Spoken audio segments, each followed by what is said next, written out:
It's Petey with PHNX. This time instead of walking and talking, we're standing and talking with ESPN reporter Emily Kaplan. Emily, first, start off with, what do you think of the series so far? I think it's an amazing series. I also think this is the first time I've ever done an interview in front of porta potties, so this is incredible. First class. That's what we do at PHNX, in front of the porta potties. First class on PHNX. But we covered the Panthers in the Eastern Conference Final, and I almost felt like I had some bias or recency bias because we were so close to them. I'm like, they're going to be such a dominant team. But everything we saw them do for the first 3 rounds, they're continuing to do, and it's just like, this is what a team looks like when they're well coached, they have an identity, and they stay healthy. Do you feel Edmonton can claw back into this? I do, because we've seen them claw into the series before. They're going to get that home crowd. It's going to be crazy. But like, Leon just doesn't look quite right.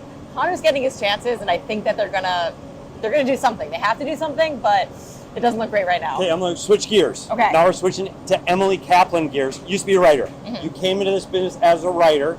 How do you go from writing to getting in front of the camera at ESPN? You raise your hand and you ask your bosses. And that was it? That was it. And they gave you some opportunities and you run with it. And when the door opens, you just have to be ready. Do you get nervous? I used to get really nervous, Yeah. but I think now it's just all about reps, and the more I do it, the more comfortable I get. I used to get a lot more nervous walking onto the bench with the coaches because that's a high-pressure moment. So how do you prep for those coach questions? Because you can't think of it before the game because it hasn't happened yet. No. So how do you prep for those questions? I honestly try to think of what's most recent and what's in the moment. Like if I interview the guy right before the power play, I'm going to be like, you're about to be on the power play. What are we as a viewer about to see?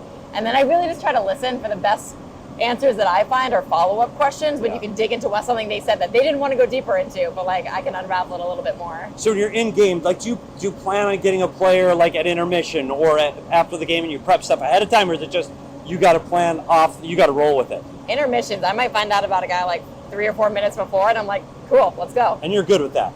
It's like the you job. roll with it. It's the job. That's what okay. Best interview ever, and if you say pork and broccoli, I'm good with that. Is that like that's the best line ever? Yeah. Best interview you've ever done of a player and or a coach? Oh, that's a great question. I mean, the coaches, I love doing John Cooper and Paul Maurice. Like both of them are so good. One of my favorite coach interviews actually was like a non-loquacious one. It was Gerard Gallant. It was the game that they're about to get eliminated, and he made all these lineup decisions, including scratching Capo Caco. And I'm like, can you explain it? And he goes, nope.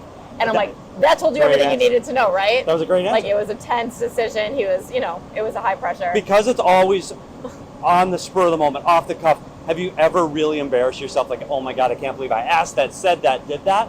You don't have to be specific, but does it happen? It does happen. Or sometimes I walk off and I'm like, why did I phrase it that way? Or I should have asked this, or I should have asked that, but it's live TV. Okay, lastly, because you're an American, I am. So I need to know. Are you saying thank you at the interviews or goodbye? It's thank you. I'm saying thank you. Okay, so if you don't know, Emily always thanks the players in their native tongue.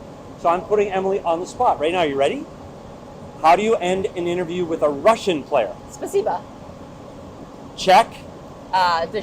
Dziękuję. It's actually funny. The first 2 years I would say Dziękuję because that's how it's spelled. And my boyfriend was like, Emily, you're pronouncing completely wrong. The guys were so polite though. Like they acted like it was right. So it's Dziękuję. And the last one is a Swede. Did you have a Swede tonight? Not tonight, but it's tak or taksimiket.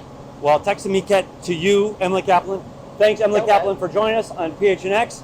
This has been Petey, and as always, I'll see you at the rink. It doesn't smell that bad, I promise.